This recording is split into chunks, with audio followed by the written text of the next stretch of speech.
বাচ্চা বুড়ি, তুই কি চোখে থাকস না পা কিভাবে টিপতে হবে সেটা কি তুই জানিস না? হ্যাঁ, তোকে তো ইচ্ছে করছে শেষ করে দে এখানে। আরে এই বুড়িটা নিয়ে তুমি আসলেই যন্ত্রণায় আছো, আমি বুঝতে পারি তো।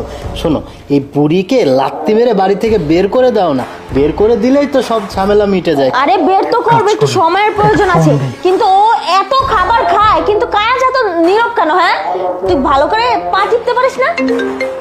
আরে এক মিনিট, কে যেন কল দিছে। ইমরান, আমার হাজবেন্ড কল দিয়েছে। চুপ, কথা বলবো না। আরে বুড়ি শোন, তোর ছেলে কল দিয়েছে, আমি যা যা বলবো তাই তাই করবি। কোনোভাবে যে তোর ছেলে না বুঝতে পারে যে তোকে আমি অনেক নির্যাতন অত্যাচার করি। হ্যাঁ রে, বলো। হ্যাঁ তিশা, কেমন আছো? আমি আছি তো, ভালোই আছি। তিশা, মা